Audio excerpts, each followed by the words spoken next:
तो बेटा आज के वीडियो में हम अपना क्लास 11th का मैथ्स का जो सेट 1 हुआ है जुलाई का उसका सॉल्यूशन देखेंगे। ये 20 मार्क्स का आपका आ गया है। वैसे हर बार जो सेट का पेपर होता था वो 40 मार्क्स का होता था, तो वैसे भी बहुत छोटा सा पेपर है। तो मार्किंग स्कीम एक बार जल्दी से देख लेते हैं कि 1 से 6 तक एक एक नंबर के क्वेश्चन है। 1 से 6 तक एक एक नंबर के क्वेश्चन है। क्वेश्चन नंबर 7 2 मार्क्स का, क्वेश्चन नंबर 8 3 मार्क्स का, क्वेश्चन नंबर 9 5 मार्क्स का और क्वेश्चन नंबर 10 4 मार्क्स का। मतलब बिल्कुल आधा आधा कर दिया। पहले ये 11 क्वेश्चन होते थे, ये 3 होते थे, ये 3, तो इस तरह करके आपके मार्क्स बिल्कुल कम हो गए हैं। तो हम अपना स्टार्ट करेंगे सॉल्यूशन सेक्शन ए से। हम अपना सॉल्यूशन स्टार्ट करेंगे सेक्शन ए से। 11th का पेपर मैं क्लियर कर दूं कि हर बार सेट का हो चाहे प्री बोर्ड वो चाहे हाफ ईयरली हो, मुश्किल आता है। हर बार थोड़ा सा हटके आता है। तो मिसलिनियस की प्रैक्टिस सभी बच्चे करें। मिसलिनियस की जो प्रैक्टिस है वो सबने करनी है। देखते हैं फटाफट पहला question. If A and B have 3 and 4 elements respectively. वैसे तो सिंपल है कि भैया सेट ए के अंदर 3 एलिमेंट्स हैं और सेट बी में 4 एलिमेंट्स हैं। Then the number of subsets of A cross B, यानी कि भाई ए क्रॉस बी जो सेट बनेगा ना उसमें कितने सबसेट होंगे। अब तुम्हें एक बात का ध्यान रखना है कि अगर किसी सेट में मान लो एक्स कोई सेट है और उसमें n एलिमेंट्स हैं, तो x के कितने सबसेट्स होते हैं बताओ। भाई x के कितने सबसेट्स हो जाएंगे? 2 की पावर n। बहुत ध्यान से सुनना मेरी बात को। अगर किसी सेट के अंदर n एलिमेंट्स हैं तो उस सेट के 2 की पावर n सबसेट होंगे। मतलब अगर किसी सेट में एक एलिमेंट है तो उसके 2 की पावर 1 सबसेट, 2 एलिमेंट्स है तो 2 की पावर 2 यानी 4 सबसेट्स। किसी सेट में 3 एलिमेंट्स हैं तो उसके 2 की पावर 3 यानी 8 सबसेट होंगे। ये कहानी याद है, ये बात याद है। अब ये पूछ रहा है कि ए क्रॉस बी के कितने सबसेट होंगे। पहले तो तुम ये देखो कि ए क्रॉस बी में एलिमेंट्स कितने आएंगे। ए क्रॉस बी में ए क्रॉस बी में कितने एलिमेंट्स आएंगे? अगर ए में 3 एलिमेंट्स हैं, बी में 4 एलिमेंट्स हैं, तो ए क्रॉस बी में 12, 3 into 4 कितने आ जाएंगे? इसके अंदर 12 एलिमेंट्स आ गए। अब ए क्रॉस बी में 12 एलिमेंट्स आ गए तो उसके सबसेट्स कितने बनेंगे? ये क्वेश्चन मैं डिटेल में करा रही हूँ। वैसे ये मुझबानी कैलकुलेशन है कि number of subsets of A cross B, तो वो हो जाएंगे 2 की पावर 12। ये आपको आना चाहिए 2 की power 2 raise to power 10, 2 raise to power 2, 2 raise to power 10 1024 होता है, बच्चे को याद होना चाहिए। और 2 रेज टू पावर 2 4 होता है। आपस में मल्टीप्लाई कर लो, 4 4 जा 16, 4 2 जा 8 + 1 9 0, तो 4096 आपका आंसर हो जाएगा। ठीक है, थोड़ा सा इसको इधर कर लेते हैं। तो ये 4096 आपका आंसर हो जाएगा, जो कि आपका ऑप्शन नंबर डी करेक्ट आ जाएगा। समझ में आई मेरी बात या नहीं आई? पक्का? वैसे ये बिल्कुल मूजबानी था कि भैया ए में 3 एलिमेंट्स है, बी में 4 हैं, तो ए क्रॉस बी में कितने एलिमेंट्स आ जाएंगे? 12 एलिमेंट्स आ जाएंगे। 12 एलिमेंट्स आ जाएंगे तो 2 की पावर 12 सबसेट्स हो जाएंगे। अब 2 की पावर 12 के लिए बार बार मल्टीप्लाई नहीं करना। 2 की पावर 10 तक हर बच्चे को मूजबानी याद होना चाहिए कि इट इज 1024, और उसमें 2 की पावर 2 और जोड़ दो यानी 4 से और गुणा कर दो। सिंपल। बढ़ू आगे, बुक में नहीं है लेकिन ये क्वेश्चन बुक में कहीं नहीं है, तो थोड़ा सा बाहर से इसमें क्वेश्चन आ ही जाते हैं। सेकंड पे आ जाओ। Domain of this function is given by. Question number 2, function क्या है पहले उसको लिख लो। फंक्शन है x square plus 2x plus 1 divided by, ये फंक्शन है x square minus x minus 6। ठीक है। डोमेन क्या होता है? जिसके लिए हमारा फंक्शन रियल हो, ध्यान देना भाई, रियल हो और डेफिनेट वैल्यूज आए इसकी। ठीक है, रियल, डेफिनेट और फाइनाइट। रियल, डेफिनेट और फाइनाइट वैल्यू होनी चाहिए। अब छोटी क्लास से पढ़ते आ रहे हो कि अगर फ्रैक्शन में कोई चीज है अगर फ्रैक्शन में कोई चीज है पी बाई क्यू की फॉर्म में कोई चीज है तो क्यू जीरो नहीं होना चाहिए। तो पहले तो वो वैल्यूज निकालो जो इसको जीरो बना रही है। तो इसके लिए तुम्हें इसको सोल्व करना पड़ेगा। X square minus x minus six is equal to zero. अब इसको सोल्व कर दो, इसके सिक्स के फैक्टर्स कर दो, थ्री टू जा सिक्स और तीन में से दो गया एक, तो इसके फैक्टर्स मेरे ख्याल से हर बच्चा कर सकता है। एक्स माइनस थ्री इंटू में x plus two is equal to zero. कहो तो करके दिखाऊं। बिल्कुल simple. X minus three into x plus two is equal to zero. एक बार एक्स की वैल्यू थ्री आ जाएगी और एक बार एक्स की वैल्यू माइनस टू। ये वो दो वैल्यूज हैं जो इसके डिनोमिनेटर को जीरो बनाएंगे। जो इस डिनोमिनेटर को जीरो बना रही है वो ये दो वैल्यू है। तो यहाँ पर हम x की जगह ना तो तीन रख सकते हैं ना माइनस का दो रख सकते। समझ में आ रही बात? इनको छोड़कर कोई भी रियल नंबर आप इसमें पुट कर लो तो जो इसका डोमेन आएगा उसमें सारे रियल नंबर्स आ जाएंगे accept minus two and three. ये हमारा फाइनल आंसर है। हर रियल वैल्यू आएगी डोमेन में, हर रियल वैल्यू, क्योंकि पोलिनोमियल है, ऊपर भी पोलिनोमियल है नीचे भी पोलिनोमियल है, तो दोनों में कोई भी वैल्यू रख लो, लेकिन नीचे वाला जीरो नहीं बनना चाहिए। नीचे वाला जीरो बन रहा है थ्री पे और माइनस टू पे, तो थ्री और माइनस टू को छोड़ के हर रियल नंबर इसके डोमेन में आ जाएगा, जो कि आपको फिलअप में भरना था। क्वेश्चन नंबर 3 देखने में बहुत आसान मुश्किल लग रहा है, लेकिन है वास्तव में बहुत आसान। कोस 1 डिग्री, कोस 2 डिग्री, कोस 3 डिग्री और लगातार चलते चलते 179 डिग्री। जब इस लाइन में आगे बढ़ोगे तो कहीं ना कहीं बीच में आपको कोस 90 डिग्री भी मिलेगा किसी एक जगह। कोस 90 डिग्री की वैल्यू कितनी होती है? जीरो। इसकी वैल्यू चाहे कुछ भी हो, इसकी वैल्यू जीरो, और जीरो की गुणा में जब कुछ भी आ जाए तो सब कुछ जीरो बन जाता है। तो हमारा करेक्ट आंसर हो जाएगा ऑप्शन बी। कहानी समझ में आई है? बच्चों को लग सकता है कि भाई ये उसमें से तो नहीं है, हमारे कॉम्प्लीमेंट्री एंगल्स की प्रॉपर्टीज होती थी जो कि अब हट गई हैं। अब आ जाओ क्वेश्चन नंबर 4 पे। ये अपना असर्शन रीजन का इन्होंने बीच में दे दिया।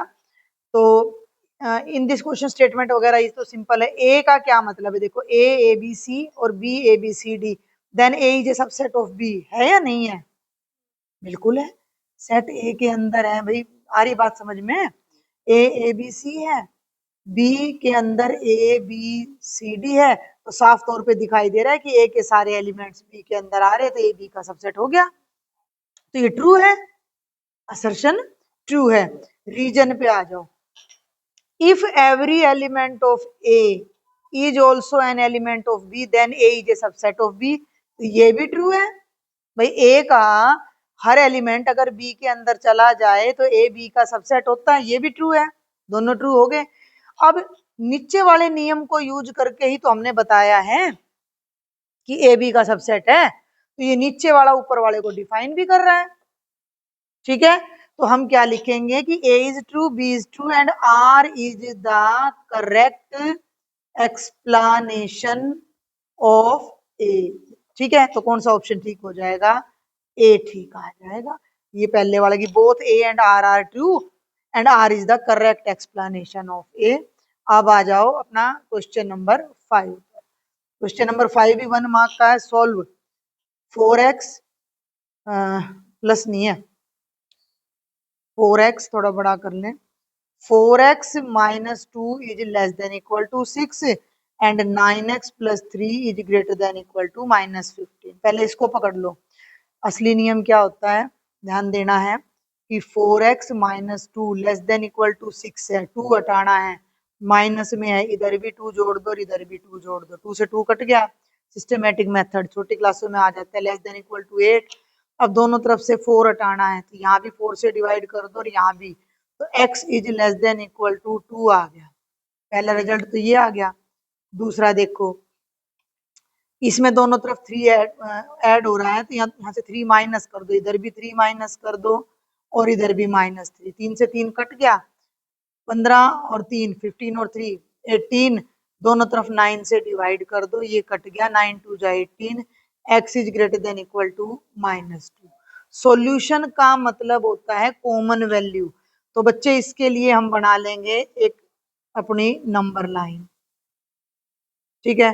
0 1 2 3 4 -1 -2 -3। अलग अलग कलर ले लेते हैं, पहले इसको लेते हैं। x 2 से लेस है या 2 है तो 2 पे डार्क कर दिया और 2 से लेस सारी वैल्यूज, ठीक है।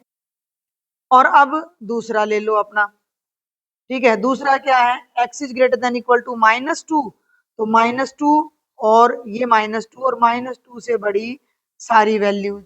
अब ये दोनों निशान यानी कि दोनों का कॉमन एरिया, 2 या 2 से छोटी सारी वैल्यूज माइनस, भाई ये तो हो गया 2 और 2 से छोटी सारी, ये हो गया -2 और उससे बड़ी सारी। तो दोनों का जो कॉमन पार्ट है वो कौन सा दिख रहा है, -2 और 2 के बीच के सारे पॉइंट। देखो यहाँ ब्लू पेन भी चल रहा है और यहाँ अपना पिंक पेन भी चल रहा है, तो ये है दोनों का कॉमन रीजन। तो जो कॉमन सॉल्यूशन आएगा वो क्या आ जाएगा, x बिलोंग्स टू -2 to 2। ये जो ब्लू कलर में है ये हमारा इसका सॉल्यूशन आ जाएगा कि x की वैल्यू -2 और 2 के बीच में है। आगे चलें, क्वेश्चन नंबर 6, ये एक एक नंबर के क्वेश्चन हो जाएंगे हमारे। क्वेश्चन नंबर 6 कहता है find the value of sine 765 degree, 765 sine 765। ध्यान देना, इसके अगर मैं टुकड़े करूं तो 720 प्लस 45 लिख दूं, 720 जमा 45। 720 यानी 720 का क्या मतलब है, 720 का मतलब है कि हमारी लाइन ने एक और एक 2 चक्कर पूरे कर लिए और 2 चक्कर पूरे करके लाइन ने यहाँ आकर ये 45 डिग्री का एंगल बनाया है। तो 720 को तो भूल जाओ, है रोटेशन हो गया ना 2 बार, तो ये बन गया साइन 45। और क्या होती है साइन 45 की वैल्यू, 1/√2। ये आंसर आ जाएगा पेपर में। तो अगर तुम एक एक नंबर में आंसर भी लिख कर आए हो तो कोई दिक्कत वाली बात नहीं है। अब हमारा आ जाता है सेक्शन बी। हर सेक्शन में एक ही एक क्वेश्चन दे रखा है। क्वेश्चन नंबर 7 पे आ जाओ। सिद्ध कीजिए, prove that this result is equal to this one, cos x plus cos y whole square sin x minus sin y whole square is equal to this one. तो हम अपनी उठा लेते हैं लेफ्ट हैंड साइड, डायरेक्ट खोल दूं, इस पे मैं a plus B whole square लगा रही हूँ तो ये बन जाएगा a square plus B square plus 2ab। और इस पे लगाएंगे, इसको थोड़ा सा लेफ्ट कर लेते हैं, ये यहाँ से शुरू करते हैं, ठीक है। अब देखो प्लस, इसको खोलेंगे a स्क्वायर यानी sine square x plus sine square y -2 sine x sine y is equal to, arrange नहीं करूंगी मैं, हिंट दे रही हूँ, cos square x plus sine square x. क्या फार्मूला होता है, याद करो, भूल रहे हो भाई, इतनी जल्दी तो नहीं भूलना चाहिए, 10वीं में आ रहा था। Cos square x plus sine square x is equal to, या sine square theta plus cos square theta is equal to 1। सीधा बोला तो याद आ गया, उल्टा बोला तो याद नहीं आया, तो ये चीज ध्यान रखनी है, फार्मूले उल्टे सीधे कैसे भी आ सकते हैं। तो ये दोनों मिलके हो गए 1। अब cos square y plus sine square y भी हो गया 1, और ये दोनों में से 2 कॉमन ले लो, तो ये बन गया cos x cos y minus sine x sine y, ठीक है। अब ध्यान देना, एक और एक 2 प्लस 2, ये जो फॉर्मूला है कोस ए कोस बी माइनस साइन ए साइन बी, तो ये कोस ए प्लस बी का फॉर्मूला है। क्लियर हो रहा है, समझ में आ रही है बात। हमें इसको क्या प्रूव करना है, 4 cos square x plus y by 2। इसको क्या करो तुम, क्या करो, पहले तो इसमें से 2 कॉमन ले लो, 2 कॉमन ले लिया तो ये बन गया 1 plus cos x plus y. अगर इस डायरेक्ट समझ में ना आए ना एक्स प्लस वाई, तो इस एक्स प्लस वाई को थोड़ी देर के लिए जेड ले लो, इस एक्स प्लस वाई को जेड मान लो, ये बन गया 2 ब्रैकेट में 1 प्लस कोस जेड।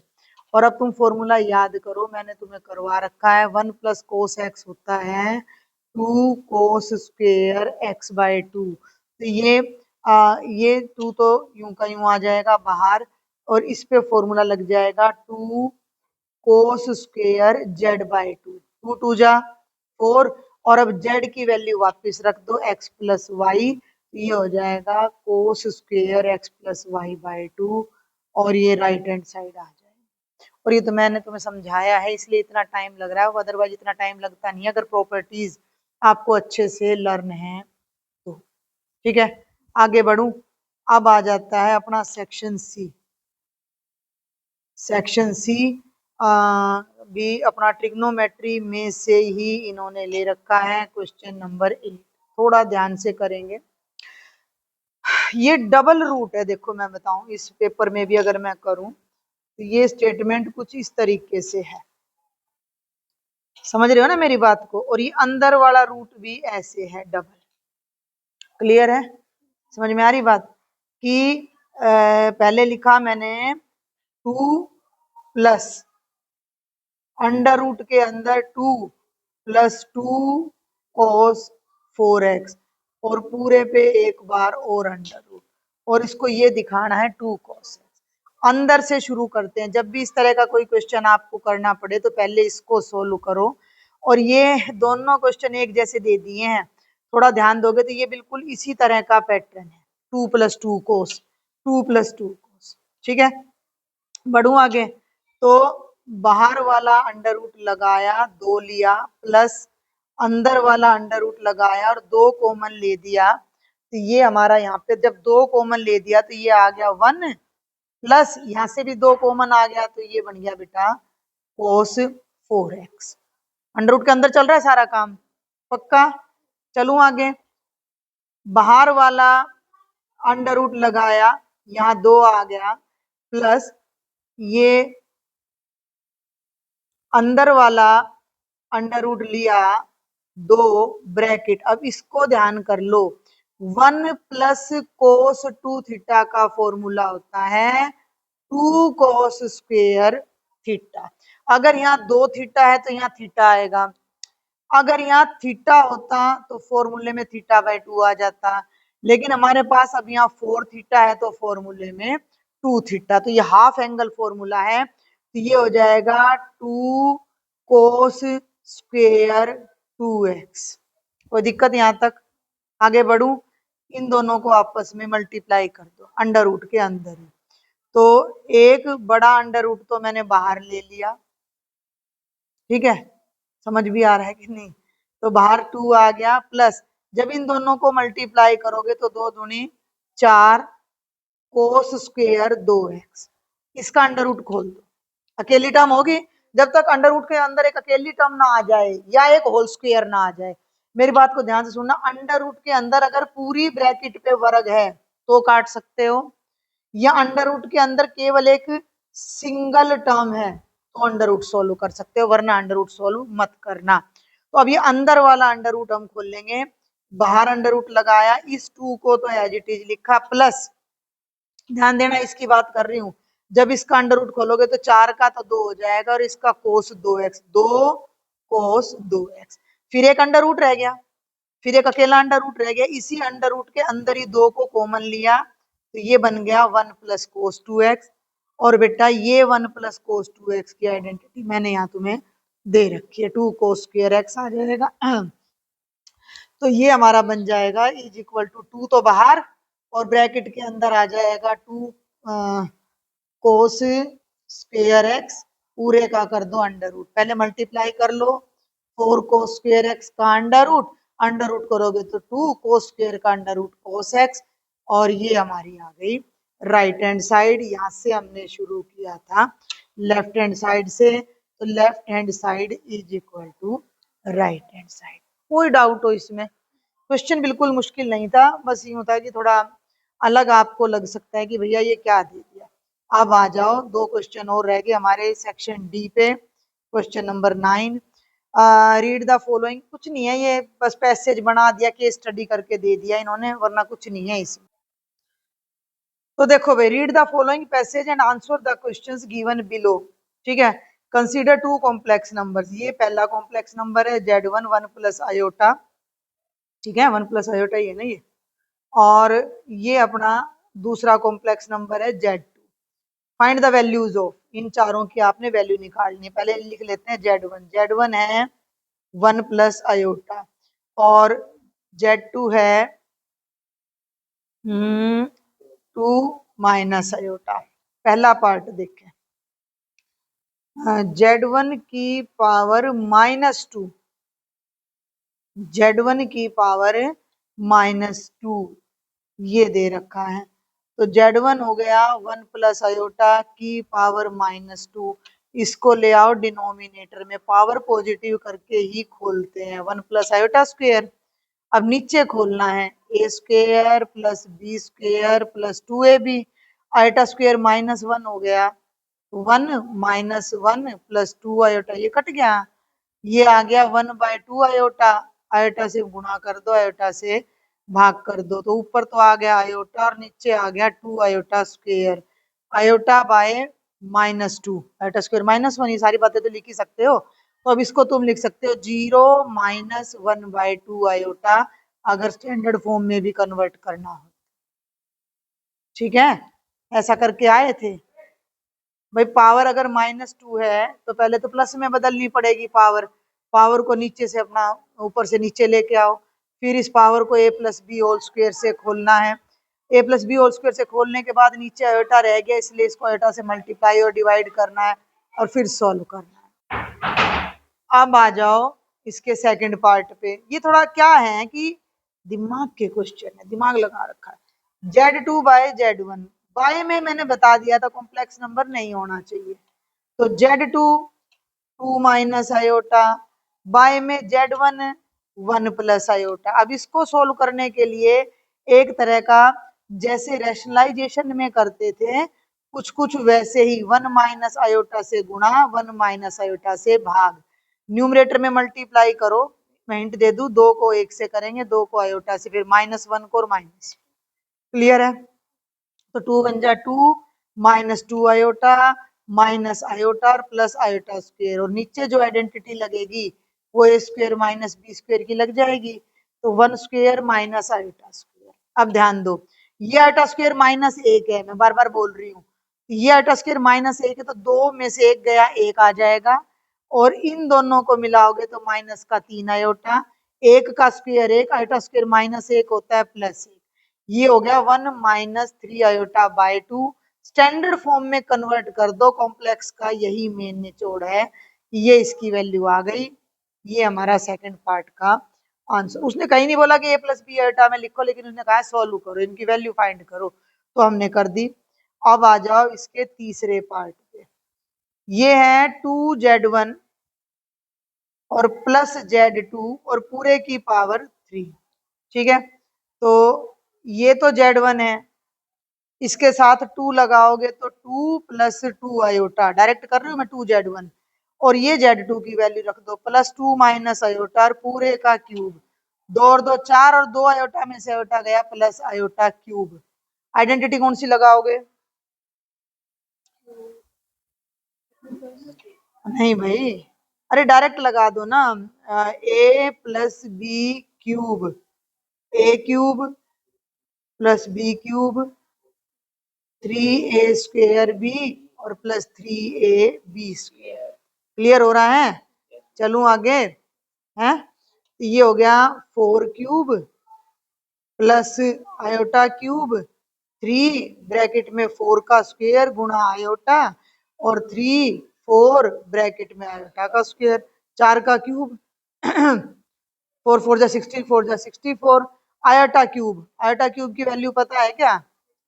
माइनस का आयोटा, तो यहाँ लिख दो माइनस आयोटा, 4 चौक 16, 16 3 जा 48, तो ये आ गया 48 आयोटा। आयोटा स्क्वायर -1 होता है, 4 तिये 12, ये आ गया माइनस का 12। लाइक टर्म्स अरेंज कर दो, 64 में से 12 माइनस करो तो 52, 48 आयोटा घटा आयोटा तो जमा का 47 आयोटा।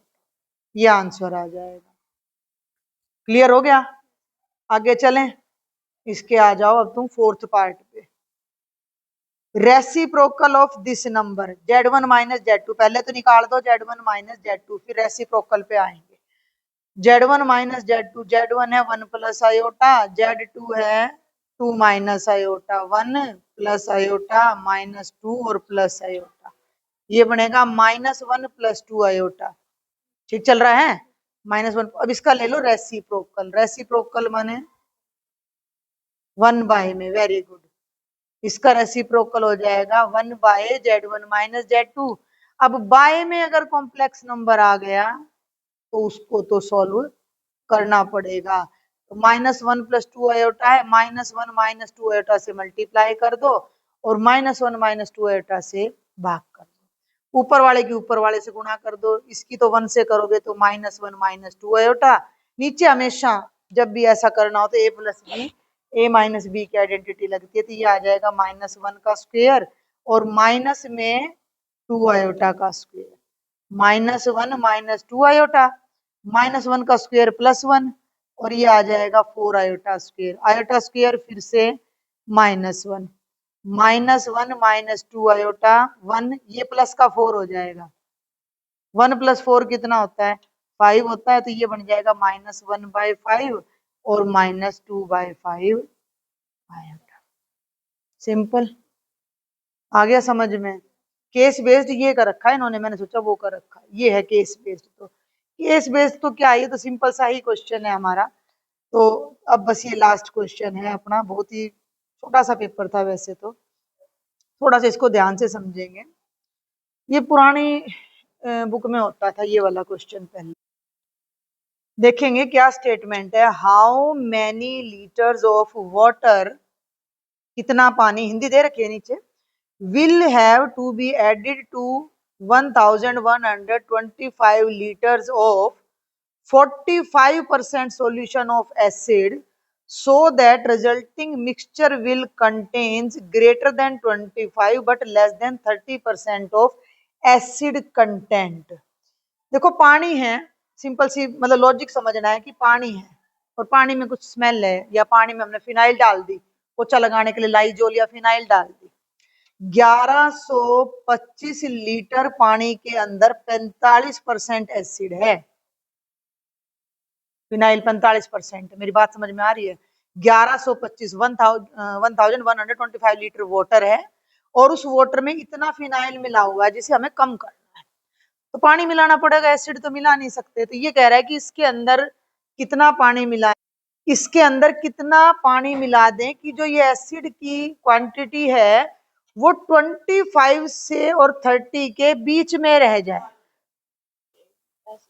ठीक है ना भाई, एसिड कम करना है तो पानी मिलाना पड़ेगा, एसिड बढ़ाना होता तो एसिड मिलाना।